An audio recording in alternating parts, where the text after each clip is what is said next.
नमस्कार ओमकार जी, बहुत बहुत स्वागत है आपका। नमस्कार अंजू जी, बहुत धन्यवाद। आपके दर्शकों को भी नमस्कार। सर, वक्फ संशोधन बिल पास हो गया, लेकिन सबसे बड़ी बात यह है कि राज्यसभा में माताजी नहीं बोल रही हैं, बेटा और बेटी लोकसभा में नहीं पहुंचे, लेकिन माताजी बैठकों में खूब बोल रही हैं कि जबरदस्ती बिल पास करवा लिया गया। दो सवाल आपने किए हैं। एक तो ये कि गांधी परिवार का कोई भी सदस्य लोकसभा या राज्यसभा में वक्फ बिल पर क्यों नहीं बोला या क्यों नहीं बोल रहा है, और दूसरा ये कि इस संविधान संशोधन को जबरन, यानी लाठी के डंडे के बल पर जो है पास करवा लिया गया। जबरन का तो मतलब यही होता है कि जैसे लाठी लेकर के बैठे हो अमित शाह कि भाई या तो पास करो, नहीं तो ठुकने पिटने के लिए तैयार हो जाओ। पहले दूसरे सवाल पर आ जाते हैं। कोई लाठी सोनिया गांधी को दिखाई दी है क्या, या राहुल गांधी को दिखाई दी है क्या कि जो अमित शाह लेकर के बैठे हों? क्योंकि प्रधानमंत्री नरेंद्र मोदी तो 2 देशों की यात्रा पर जाने वाले थे, थाईलैंड और श्रीलंका की, और कुछ दूसरे भी काम थे तो उसमें व्यस्त थे, वो आ नहीं पाए। पर लोकसभा में भी और आज राज्यसभा में भी हम देख रहे हैं कि गृह मंत्री अमित शाह कमान संभाले हुए हैं, और कल लोकसभा में अमित शाह ने हस्तक्षेप भी किया था, और कई ऐसे बिंदु जिन पर ये लोग पिछले करीब करीब 8 अगस्त को इसको इंट्रोड्यूस किया गया था, बाद में जेपीसी को सौंप दिया गया था, तभी से ये लोग लगातार झूठ बोलते आ रहे हैं और बरगलाने की कोशिश करते आ रहे हैं। उनका भी जवाब दिया अमित शाह ने, बहुत डिटेल जवाब दिया। तो ये लाठी के डंडे पर जो 70 संशोधन थे, वो कांग्रेस का जब शासन था तो लाठी के बल पर जबरन पास कराए थे क्या? वो जितने भी संशोधन हुए थे 70 या 77 कांग्रेस के टाइम में, वो सारे जबरन पारित कराए गए थे क्या? जनादेश है नरेंद्र मोदी की सरकार के पास, लगातार तीसरी बार उनको देश ने प्रधानमंत्री चुना है, और ये सरकारों का दायित्व होता है कि कहीं कुछ भी गड़बड़ है देश हित में, राष्ट्र हित में, जनता के हित में, तो वो नए कानून भी पारित करे और कानूनों में संशोधन भी करे। समय परिस्थितियों के अनुरूप अनुकूल जो है कुछ दायित्व होते हैं सरकार को, वो पूरे करने होते हैं। और ये सरकार तो 1200 ऐसे कानूनों को रद्द कर चुकी है जो इरिलीवेंट हो चुके थे। और पिछले दिनों खुद अमित शाह ने ही सदन में ये बताया था कि ये लोग जब सरकार में थे, सत्ता में थे, तो किस किस तरह के कानून लाते थे, और हम अगर सत्ता में हैं तो हम किस तरह के कानून बना रहे हैं और किस तरह के संशोधन कर रहे हैं। लेकिन बात ये कि जबरन पास करा लिया गया और ये असंवैधानिक है। तो भाई अगर असंवैधानिक है तो आप ऐसा करो, ये आज राज्यसभा की भी मोहर लग जाएगी, राष्ट्रपति की भी चिड़िया बैठ जाएगी, इसको लेकर के आप सुप्रीम कोर्ट पहुंच जाओ और सुप्रीम कोर्ट में कहो कि साहब ये असंवैधानिक बिल है, इसको रद्द किया जाए, तो सुप्रीम कोर्ट बता देगा कि ये असंवैधानिक है या संवैधानिक है। या अब तक जो वक्फ बिल कानून जो है वो प्रचलन में था वो असंवैधानिक था, क्योंकि आज तक इस देश में कोई कानून नहीं बना है। और मैं देश की, भारत की बात नहीं कर रहा हूं, पूरी दुनिया की बात कर रहा हूं। पूरी दुनिया में किसी भी देश में कोई ऐसा कानून नहीं बना होगा कि जिसकी समीक्षा इस देश की सुप्रीम कोर्ट ना कर सके। या अगर किसी को शिकायत है अपनी भूमि पर कब्जे की या दूसरी, वो जाकर के एक न्यायिक समीक्षा की मांग ही ना कर सके किसी कोर्ट में। और सेक्शन 40 एक ऐसा शैतानी कानून, एक ऐसा शैतानी धारा जिसके तहत वक्फ बोर्ड किसी की भी जमीन पर उंगली रख देगा कि ये आज से हमारी हो गई, और वो उसकी हो गई। यानी उस जमीन का मालिक किसी कोर्ट में जाकर के ये गुहार नहीं लगा सकता कि साहब ये तो मेरी है, आप इसको कैसे, ये वक्फ बोर्ड वाले कब्जा कर लिए। तो इन चीजों को अगर ठीक कर रही है मोदी सरकार, तो आप अफवाहें फैलाएंगे कि साहब मुसलमानों की मस्जिदें छीनी जाएंगी, मदरसे छीन लिए जाएंगे, यतीम खाने छीन लिए जाएंगे, आपके घर छीन लिए जाए, इस तरह की अफवाहबाजी, इस तरह की जो है वो, जबकि अमित शाह ने कल अपने संबोधन में स्पष्ट कर दिया जी। और आज राज्यसभा में भी किया गया कि भाई ये धार्मिक जो आपकी प्रैक्टिस है उस पर लागू नहीं होता है। आपको जो आपके धार्मिक रीति रिवाज हैं वो आप करिए, उसमें हमारी कोई दखल अंदाजी नहीं है। लेकिन जो एडमिनिस्ट्रेशन है वक्फ का और परिषद का, वहां ये काम करेगा। वहां पर कलेक्टर की भी भूमिका होगी, क्योंकि रेवेन्यू का रिकॉर्ड जो है सारा कलेक्टर के पास ही होता है। जिले का कलेक्टर ही बताता है कि ये जमीन किसके नाम रही है, किसके परदादा के नाम रही, दादा के नाम रही, पिताजी के नाम रही, किसके नाम रही है, तो उसकी भूमिका रहेगी। ये लोग तो कलेक्टर को भी कह रहे थे कि नहीं, कलेक्टर को भी हटा दो। यानी सारे असंवैधानिक काम तो खुद करवाना चाहते हैं और करते रहे हैं।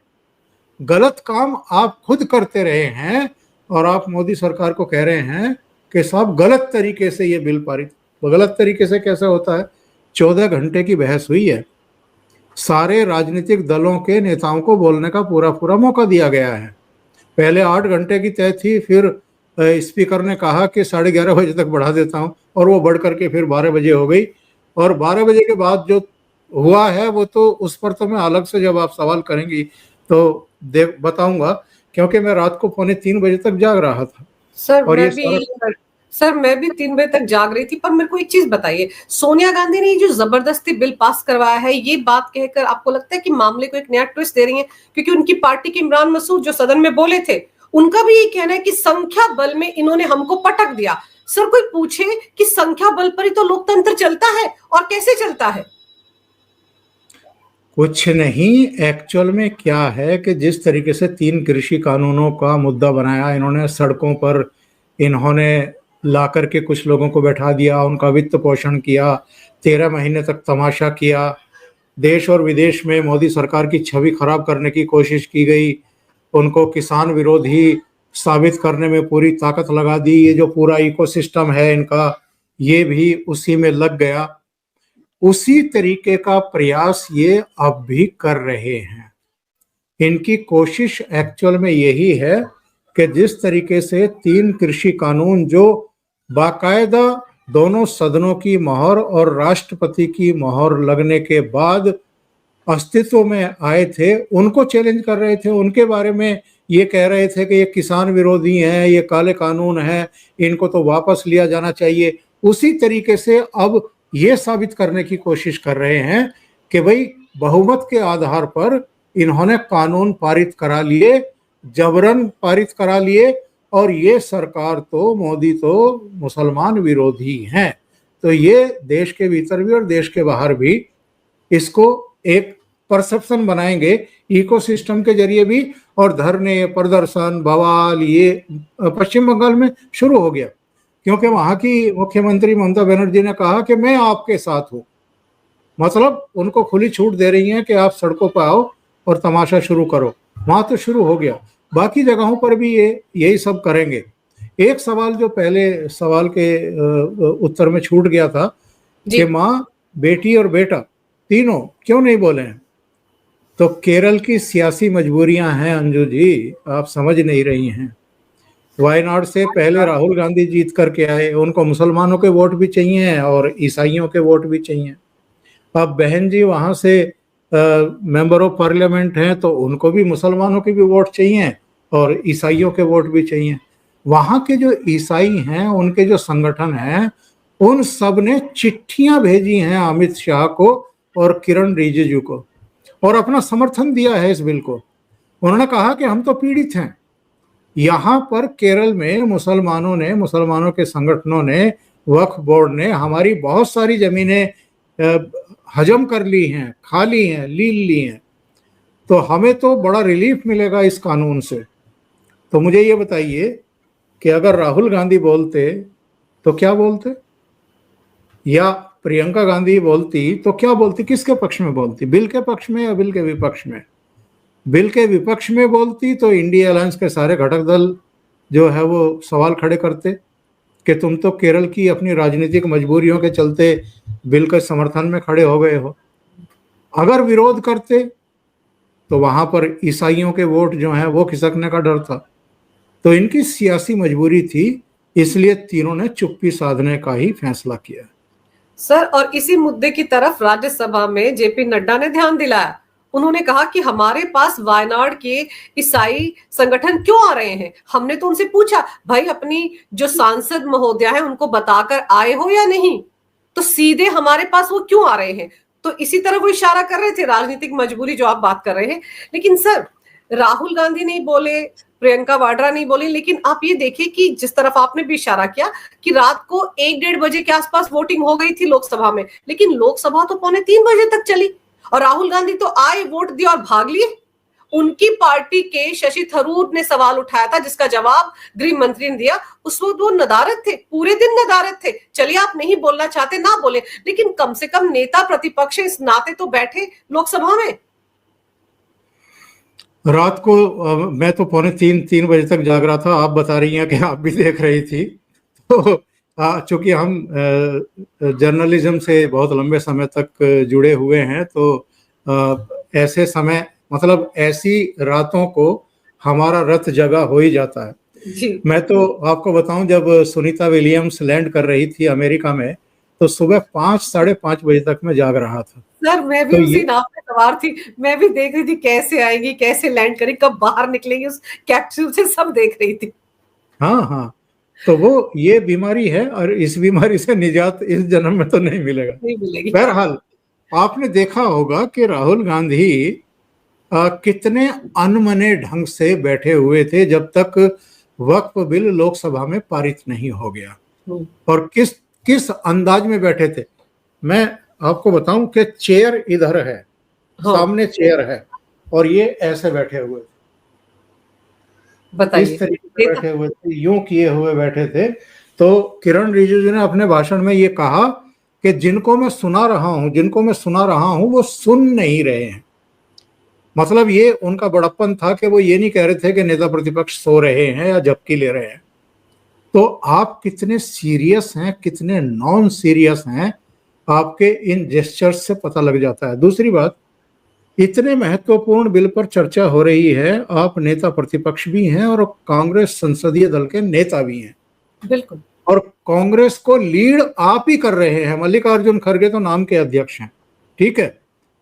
आप जब चर्चा शुरू हुई तब नहीं थे, बीच में आप गायब थे, फिर केशव वेणुगोपाल के भाषण के समय कुछ मिनट के लिए दिखाई दिए, फिर चले गए।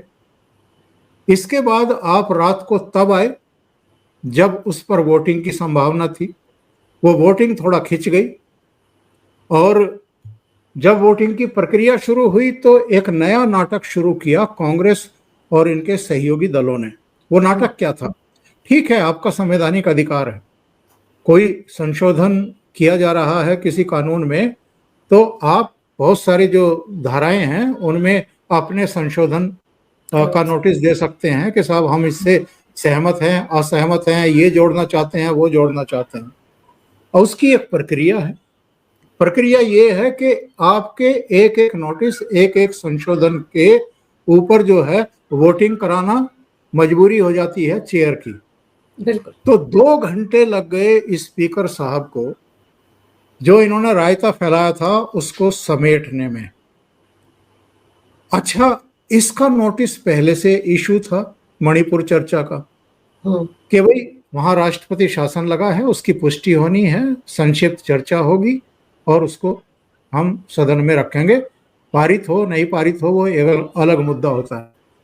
आइडिया ये था कि दोपहर में 12 बजे चर्चा शुरू हो रही है, रात को 8 बजे तक नहीं निपटेगी, 9 बजे तक निपट जाएगी, 1 घंटा और ले लेंगे, 9:30 बजे तक निपट जाएगी, 10 बजे तक निपट जाएगी। लेकिन ये एडामेंट थे, और शायद स्पीकर को, सदन को, गवर्नमेंट को एक सबक सिखाने के मूड से आए थे कि अगर आप वक्फ बिल ला रहे हैं, आपका बहुमत है, आपकी ताकत है, आप इसको पास करा ही लेंगे, तो इसको हम इतना पेचीदा कर देंगे, इतना लंबा खींच देंगे कि आप पस्त हो जाएंगे। तो रात को 2 बजा दिए इन्होंने, पारित तो हो गया वो, ठीक है। उसके बाद क्या किया, अमित शाह ने प्रस्ताव पेश कर दिया मणिपुर वाला कि अभी चर्चा कराएंगे, क्योंकि हम तो रात को 10 बजे सोच रहे थे कि 10 बजे तक वक्फ बिल पारित हो जाएगा, उसके बाद आधा पौना घंटा, 1 घंटा, 1.5 घंटा जो भी लगेगा चर्चा में, जिसको जो बोलना है वो बोलेगा, उसके बाद इस पर मतदान करा लेंगे और ये पास हो जाएगा। 2 बजे जब उन्होंने अचानक मणिपुर पर चर्चा शुरू करा दी, राहुल गांधी के चेहरे के भाव देखने लायक थे, झुंझलाहट देखने लायक थी, गर्दन को पटक रहे थे इधर से उधर कि ये रात को 2 बजे, मतलब जो उनके सोने का टाइम है सारों सबका, कनी मोजी ने तो कह ही दिया, और बड़ा अनह्यूमन है, और तब तक इनके मेकअप भी खराब हो चुके थे सबके। तो हालत ये थी इनकी, सारे थके हुए थे, आंखें उतरी हुई थी, चेहरे उतरे हुए थे, चेहरे पीले पड़े हुए थे। एक तो डिफीट हो चुकी थी वक्फ बोर्ड पर, दूसरे इतनी लंबी चर्चा हो गई थी, फिर मतदान की प्रक्रिया में 2 घंटे लग गए, और उसके तुरंत बाद मोटा भाई ने जो है मणिपुर पर चर्चा शुरू करवा दी। तो इनके तोते उड़ गए। इन्होंने सोचा कि यार रात को 2 बजे मणिपुर पर चर्चा हो रही है। और आपने नोट किया होगा, शशि थरूर थोड़ा सा बोले, ये लोग इतने परेशान दिखाई दे रहे थे, इनके चेहरों पर हवाइयां उड़ी हुई थी, नींद जो है वो इनके ऊपर हावी थी, इनकी आंखें बोझिल थी, चेहरे पीले पड़े हुए थे, वैसे ही थके हुए थे। और जब बोलना पड़ा, क्योंकि सब तैयारी करके आए थे कि भाई 10 बजे के आसपास बोलने का मौका मिलेगा तो हम लंबी लंबी फेंकेंगे पहले की तरह। मणिपुर पर तो एक पूरा सेशन ये वॉश आउट कर चुके थे, और इनके प्रवक्ता राहुल गांधी अपनी जनसभाओं में, प्रेस कॉन्फ्रेंस में प्रधानमंत्री नरेंद्र मोदी पर छींटाकशी करते थे, उनकी छवि को धूमिल करते थे कि ये महिला विरोधी हैं। वहाँ 2 महिलाओं को नेक्ट करके जो है घुमाया गया, उनके साथ बलात्कार किए गए। प्रधानमंत्री के पास इतनी फुर्सत नहीं है, वो तो अमेरिका का दौरा करते हैं, यूरोप का दौरा करते हैं, खाड़ी के देशों में जाते हैं, मॉस्को भी हो आते हैं, और मणिपुर तक नहीं जाते हैं, सारे देश में प्रचार करते घूम रहे हैं। तो हालांकि इसके बावजूद के अमित शाह 2-3 बार ये स्पष्ट कर चुके कि मणिपुर में इस तरह की इंसर्जेंसी, इस तरह के हालात, इस तरह की हिंसा कोई पहली बार नहीं हो रही है। कांग्रेस के शासनकाल में भी लंबी लंबी हुई है, 4-4, 6-6 महीने हुई है। उस समय ना तो कोई प्रधानमंत्री गया, ना इनका गृह मंत्री गया, जबकि मैं तो 3 दिन वहां रह करके आया हूं। इसके बावजूद प्रधानमंत्री पर अटैक करते थे। तो मणिपुर मणिपुर चिल्लाते रहे, और जब मणिपुर पर चर्चा का सवाल आया तो राहुल गांधी सदन छोड़ करके भाग खड़े हुए, सदन छोड़ करके भाग खड़े हुए। आज वो केवल कांग्रेस के नेता नहीं है, संसदीय दल के नेता नहीं है, नेता प्रतिपक्ष हैं, उनकी कोई जिम्मेदारी बनती है। और जिस मुद्दे पर आप सियासत करते रहे, सियासी रोटियां सेक करके मणिपुर की दोनों लोकसभा सीटें आपने जीत ली, उस मणिपुर पर जब चर्चा हो रही थी, भले ही वो राष्ट्रपति शासन की पुष्टि के लिए प्रस्ताव लाया गया था, लेकिन चर्चा हो रही थी। आप वहां बैठे भी नहीं, चर्चा में भाग लेने की तो बात छोड़ दीजिए, आप सदन छोड़ करके चले गए। तो इस अभी पिछले हफ्ते की बात है, नाविका कुमार के साथ जब इंटरव्यू कर रहे थे अमित शाह, तो ईवीएम पर कोई एक सवाल पूछ लिया नाविका कुमार ने कि वो राहुल गांधी जी ने फिर ईवीएम का सवाल उठाया। उन्होंने कहा कि ईवीएम का मैं फार्मूला आपको बता देता हूँ। तो उन्होंने कहा कि सुबह 6 बजे से लेकर के और रात के 1 बजे तक आप देश के लिए जीना शुरू करिए, अपने लिए नहीं। तो ईवीएम से आपकी जीत की जो है वो वोटें निकलनी शुरू हो जाएगी। बोला कि हमारे भारतीय जनता पार्टी के सारे नेता रात को 1 बजे तक जागते हैं, देश के लिए काम करते हैं। और उन्होंने ये नहीं कहा कि राहुल गांधी वियतनाम घूमते हैं या दूसरी जगह घूमते हैं और अपनी मौज मस्ती में रहते हैं, लेकिन जो अमित शाह ने कहा था वो तो करके दिखा दिया। 2:45 बजे तक वो डायबिटिक होते हुए सदन में बैठे हुए थे, और 2:45 बजे तक चर्चा का जवाब दे रहे थे मणिपुर पे। राहुल गांधी जो हैं वो भाग खड़े हुए। तो मुझे बताइए कि जवान कौन है और देश के प्रति निष्ठ कौन है? और जो नहीं, वो कह रहे थे, वो सिद्ध उन्होंने किया। और ये इन्होंने ये सिद्ध कर दिया कि ये नॉन सीरियस हैं, नेता प्रतिपक्ष होते हुए भी। और जिन मुद्दों पर ये राजनीति करते रहे, उन मुद्दों पर भी चर्चा के समय सदन में मौजूद नहीं थे। और सर, ताज्जुब की बात यह है कि आज दिन में जब लोकसभा में नजर आए तो फिर पुराना राग लेकर आ गए। चाइना ने हमारी इतनी जमीन पर कब्जा कर लिया, इस पर कुछ क्यों नहीं बोलते हैं। मतलब कल रात ऐसा लग रहा है कि तैयारी घर में बैठकर वो चाइना के एजेंडे पर चलने की कर रहे थे। पर सर, अब जब ये बिल लोकसभा में पास हो गया, आज देर शाम तक ये पास हो जाएगा राज्यसभा में भी, तो वो जो all India Muslim personal law board, जिसने कल एक प्रेस कॉन्फ्रेंस भी की थी, फिर यही ओवैसी टाइप लोग जो कह रहे हैं हम तो इस कानून को मानेंगे नहीं, हम तो ये कर देंगे, शाहीन बाग बसाएंगे वगैरह वगैरह, आपको लगता है अभी तक का देश का माहौल देख कर कि इनके लिए कोई सड़कों पर उतरेगा? नहीं नहीं, आप मुझे ये बताओ मैंने आपके प्रोग्राम में पहले भी कहा था, जुमा अलविदा के दिन ये इसी वक्फ बोर्ड ने ये कहा था कि सब नमाजी, सब मुसलमान अपनी बाहों पर काला फीता बांध करके नमाज पढ़े। कितना ने फीता बांधा है? बस वो जो टेलीविजन के कैमरे ढूंढ रहे थे ना फीते वालों को, बस कुछ कुछ पकड़ में आए। बाकी तो मोस्टली लोगों ने कोई फीता वीता नहीं बांधा। कोई इनकी सुनता ही नहीं है, कोई इनके उकसावे में भड़कावे में आता ही नहीं है। और ये जो संभल में जो पत्थरबाजी कभी हो जाती है, कभी दूसरी जगहों से हो जाती है, तो ये कौन लोग हैं? ये जाहिल किस्म के लोग हैं जो इन मुतवल्लियों, मौलानाओं, मौलवियों और इस तरह के नेताओं के बहकावे में आ जाते हैं कभी कभी। बाकी सारा भुगतना तो उन्हीं लोगों को पड़ता है जो गरीब लोग हैं, जो गरीब गुरबा, जो पसमानदा लोग हैं, वो उन्हीं को भुगतना पड़ता है। ये लोग तो पैसे वाले हैं।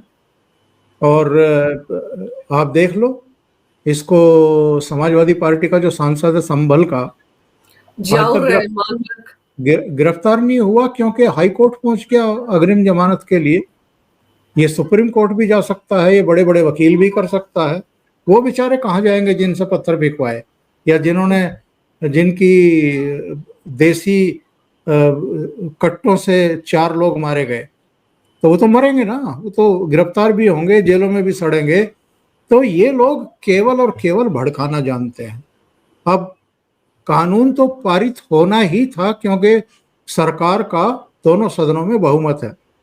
दूसरी बात मैंने एक बार पहले भी कही थी कि नरेंद्र मोदी और अमित शाह कोई भी स्टेप ठोक बजा करके उठाते हैं, जब वो पूरी तरह कॉन्फिडेंट हो जाते हैं कि ये हम पास करा ही लेंगे, इसमें कोई बाधा आएगी ही नहीं, तभी वो आगे बढ़ते हैं।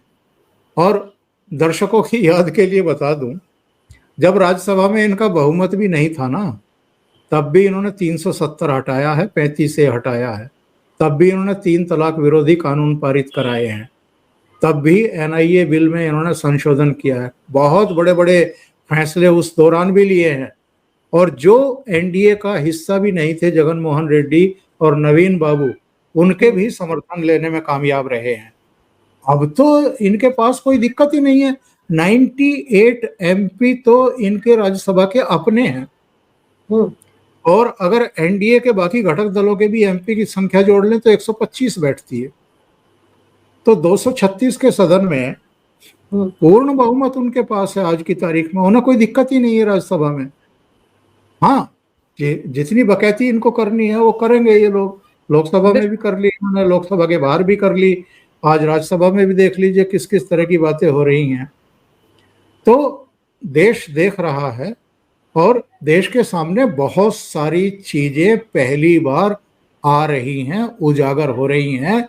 ये निवस्त्र किए जा रहे हैं कि 2013 में इन्होंने कौन से बीज बोए थे। और कल तो किरण रिजिजू ने कह दिया ना कि अगर ये कानून नहीं लाती मोदी सरकार, प्रधानमंत्री मोदी इसको इनिशिएट नहीं करते, तो 2013 में कांग्रेस ने ऐसे बीज बो दिए थे कि जहां हम खड़े हैं ये पार्लियामेंट भी वक्फ के दावे के तहत उनकी हो चुकी होती। हवाई अड्डे और मतलब पता नहीं कौन कौन से क्लब, दिल्ली की 123 संपत्तियां 2013 में ये लोग वक्फ को सौंप करके चले गए थे। आप अंदाजा लगा सकते हैं। ये जो मोहब्बत की दुकान की बात करते हैं ना, मोहब्बत की नहीं, ये लूटपाट करने का लाइसेंस देने की दुकान चलाने वाली है कांग्रेस, और वही हम देख रहे हैं। और इसीलिए अब इतने इनके पेट में मरोड़ उठ रहे हैं, दर्द हो रहे हैं कि साहब जितने इन्होंने चुनाव जीतने के लिए कर्मकांड किए थे, पाप किए थे, वो सब अब मोदी सरकार जो है वो ठीक कर रही है। सर, और राहुल गांधी के लिए तो सदमे का दिन ये भी है ना कि 99 सीटें जीत कर वो विक्ट्री का साइन बना रहे थे। जगह जगह कहते फिरते थे मोदी तो मेरी आंखों में आंखें डालकर नहीं देख सकते, कंधे झुकाकर चल रहे हैं, 240 सीटों में क्या कर लेंगे। दिखा दिया ना मोदी ने कि 240 सीटों के होते हुए भी मैं क्या क्या कर सकता हूँ। इसीलिए कल राहुल की वो हालत हो रही थी और ओवैसी बिल फाड़ते फिर रहे थे। नहीं, 240 तो बीजेपी की हैं।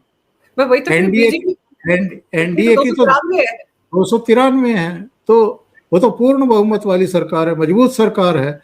और आप देखो ना, जब ये वक्फ बिल इंट्रोड्यूस किया गया था 8 अगस्त को, और फिर जेपीसी को सौंपा गया, फरवरी में फिर ये पार्लियामेंट को वापस दिया गया संशोधनों के साथ, उस समय किस तरह का वातावरण पूरे देश में इन्होंने बनाने की कोशिश की थी। जगह जगह लोगों को सड़कों पर उतार दिया था, और वैसा ही माहौल बनाने की कोशिश की गई थी जैसा सीएए के दौरान इन्होंने देश में आग लगाने की चेष्टा की थी। लेकिन इस बार सरकार ज्यादा तैयारी के साथ थी, ज्यादा सतर्कता के साथ थी। और उसके बाद इन्होंने एक और दांव खेला था कि चंद्रबाबू नायडू पर और नीतीश कुमार पर इतना प्रेशर बनवा दो, ये वक्फ बोर्ड के जितने भी ये मठाधीश बैठे हुए हैं, इनके बयान आने शुरू हुए कि चंद्रबाबू नायडू और नीतीश कुमार अगर इफ्तार पार्टी दे तो हम उसका बहिष्कार करेंगे, मुसलमानों को उसका बहिष्कार करना चाहिए। यानी उन पर इतना प्रेशर बना दो। और जिस दिन ये इंट्रोड्यूस होना था, चर्चा होनी थी लोकसभा में कल, उस दिन क्या बयान आया वक्फ बोर्ड की तरफ से कि कुछ भी करो खुदा के वास्ते, यानी कुछ भी करो मतलब कुछ भी करो, आग लगानी पड़े देश में आग लगाओ, अगर सड़कों पर उतरना पड़े सड़कों पर उतर जाओ, अगर संसद के भीतर कुछ भी करना पड़े तो कुछ भी करो। उसने कहा कि कुछ भी करना पड़े इस बिल को रोको। भाई, आप एक लोकतांत्रिक देश में हैं या नहीं हैं, या किसी शरिया कानून वाले देश में, इस्लामी देश में काम कर रहे हैं, बैठे हैं। यहां लोकतांत्रिक तरीके से जो संसदीय प्रणाली और प्रक्रिया है उसी के तहत काम होगा। और जिसका बहुमत है, जिसको सरकार और जिसको प्रधानमंत्री चुना है इस देश ने, वो देश हित में, राष्ट्र हित में जो भी जरूरी है वो जरूर करेगा। कोई वक्फ बोर्ड, कोई पर्सनल लॉ बोर्ड, कोई उनकी जमीयत उलेमा हिंद टाइप संगठन, उनकी पिछलगू पार्टियां रोक नहीं सकती। सर, अब जैसे इमरान मसूद कह रहे हैं कि वो तो सुप्रीम कोर्ट का दरवाजा खटखटाएंगे, तो देखते हैं कांग्रेस की आगे की रणनीति क्या रहती है। लेकिन फिलहाल इतना तो तय है कि ये जितने भी वक्फ प्रेमी थे, इन सब की एक झटके में मोदी सरकार ने बोलती बंद कर दी है। सर, आपने समय निकाला, बड़े ही विस्तार से इस विषय पर तमाम जानकारी मेरे दर्शकों को दी। आपका बहुत बहुत धन्यवाद। नमस्कार। नमस्कार।